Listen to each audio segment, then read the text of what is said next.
అవిబెల్ నర్సిరెడ్డి గారు.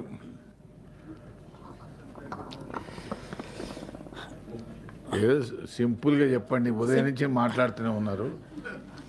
చివరి 2 మాటలు ఈ సభ నుండి. అధ్యక్ష, అవకాశం ఇచ్చినందుకు కృతజ్ఞతలు.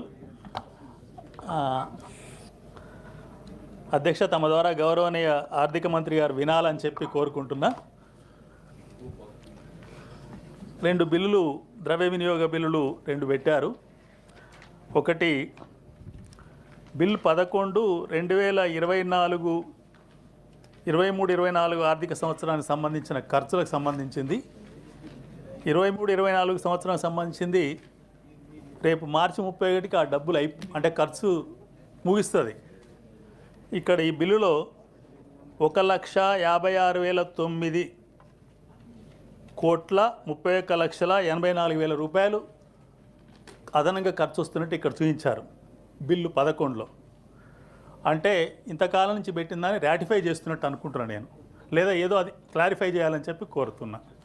ఈ బిల్లు. రెండో బిల్లు వచ్చే ఆర్థిక సంవత్సరానికి సంబంధించి 24-25-26 సంబంధించి 3,05,000 కోట్లకు సంబంధించి ఉన్నది. ఈ సందర్భంగా నేను గుర్తు చేసేది, భారతదేశం అప్పులు జీడిపిలో 58% ఉన్నట్టు పత్రికల్లో చూశాను. మన తెలంగాణ అప్పులేమో జిఎస్డిపిలో 28.1% ఉన్నట్టు బిల్లులో కనిపించింది. అంటే భారతదేశపు అప్పులో సగం అప్పులే తెలంగాణకు ఉన్నట్టు లెక్క. 28 చూసినా 56. అంటే భారతదేశం ఎక్కువ బీదరికంలో ఉంది, తెలంగాణ కొంత తక్కువ బీదరికంలో ఉన్నట్టు లెక్కలు కనిపిస్తున్నాయి. నేను నా వైపున సూచించేది, ఇప్పుడు మనం చేయవలసింది ఆర్థికంగా రిసిప్ట్స్ పెంచుకోవటం అంత తేలికేం లేదు, ఖర్చులు తగ్గించుకునేది కూడా చూడవలసిన అవసరం ఉంది.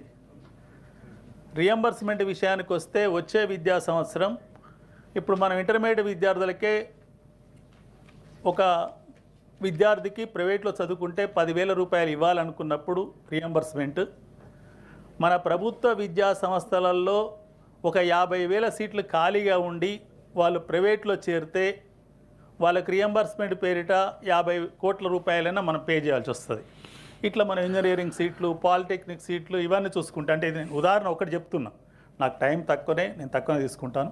ఇది ప్రతి దాంట్లో అంటే మనకున్న 39 శాఖలలో కూడా ఇది అన్వయించుకొని ఎక్కడెక్కడ పొదుపు చేయగలుగుతాము, ఖర్చు తగ్గించగలుగుతాము, తర్వాత తక్కువ ఖర్చుతో ఎక్కువ నిర్మాణాలు కానీ ఏదైనా పనులు చేయగలుగుతాం అనేది ఆలోచించవలసిన తరుణం ఆసన్నమైనది అనేది ఈ సందర్భంగా రాష్ట్ర ప్రభుత్వానికి నేను తమ ద్వారా గుర్తు చేస్తున్నా.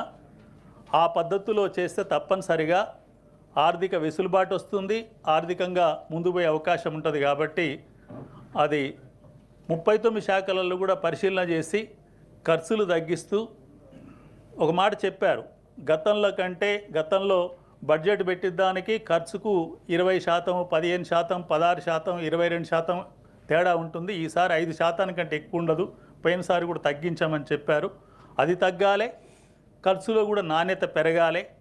ఆ పద్ధతిలో బడ్జెట్ ద్రవ్య వినిమయం చేసినట్లయితే బాగుంటుందని చెప్పి దాని కొరకు తెలంగాణ రాష్ట్ర మంత్రిమండలి అందరూ కూడా సమిష్టిగా కృషి చేసి ఈ ఈకుబేర్ పెండింగ్స్ అన్నీ కూడా సరైన కాలంలో సక్రమైన పద్ధతిలో క్రమబద్ధంగా చెల్లింపులు పూర్తి చేసి ప్రజల మన్ననలు పొందాలని చెప్పి కోరుతూ ముగిస్తున్నాను. Thank you.